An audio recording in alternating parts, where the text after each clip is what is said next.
What is going on, everybody? Rock here, and this is day number 3 in the countdown to the release of Black Ops 2. Glad to have you with me today. We're really close, guys. We've come a long way, and we got just a little bit more to go, just a few days, and then we'll be able to play the game officially. Now, I say officially because there are a ton of people out there that unofficially already have the game. And I don't know about you, but I've been watching quite a bit of video and live stream on the internet. Various people playing the game right now. Granted, they're actually playing combat training, and that's actually not bad. It's better than nothing at all. There's some really good live streams going on. I'm sure they're still going on when this video's out. People live streaming combat training, and it's definitely giving me a little bit of a foresight or insight rather into the actual maps, and that's kind of what I wanted to revisit today. Was maps. I was going to do it yesterday and I really didn't get to do it, but the maps, now that I'm getting to watch these other people play while they're playing, see, that's what I do when I watch a video on YouTube. I don't necessarily watch it for the commentary. I know a lot of people maybe just watch my games for the commentary, not necessarily my gameplay. I try to usually bring really good gameplay. I have high standards for myself when it comes to gameplay. And my commentary, to me, is secondary. You know, that's just the way I kind of view my own videos. I like put the gameplay first and then the commentary second. Other people don't necessarily do that. So when I watch a video and I'm watching it to actually learn something, not necessarily for entertainment value, but to actually learn something, I'm looking at the gameplay. I'm trying to learn things from it, maybe pick up some tips and tricks that I can use to improve my gameplay. And more importantly, especially on a new game like Black Ops 2, I'm looking at these maps. I'm looking at the players' lines of sight, where they're posting up, where they're running, where they're walking. You can gain a lot of intelligence just from watching other people play on maps you haven't had a chance to play yet yourself.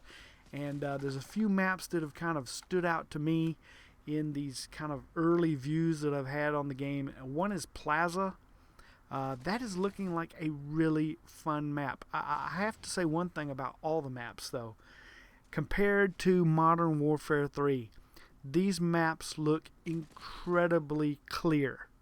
And what I mean by clear, you know, in Modern Warfare 3 we had little bits of trash, dust, I don't know what the hell all this stuff was, kind of floating around.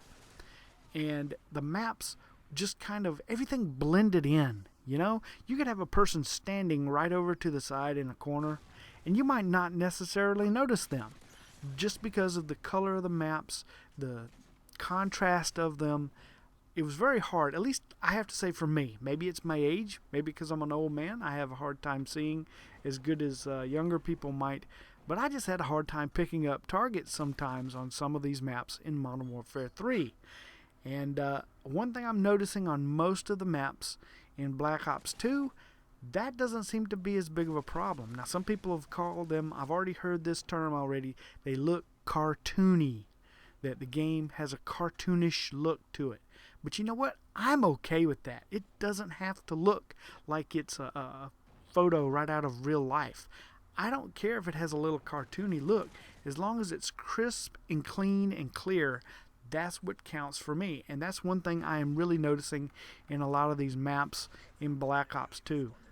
Ultimately, we'll have to wait a couple more days till we can get our hands on the game for those of us that don't have it early. If you have happened to have seen any of this footage from Black Ops 2 and seen some of the maps that are being shown out there in the combat training sessions, let me know in the comments what you think of these maps. What are your personal opinions? It definitely looks like the artists brought out the color palettes a little bit from Black Ops 1. I know Black Ops 1 had a little bit of a negative impression behind it for the color scheme. They seemed very drab and also the same colors, but if you look at a lot of the maps, you'll notice they got a little bit more life, a little bit more color into them. A good example is, take a look at the Nuketown 2025 color palette now. It's a lot brighter.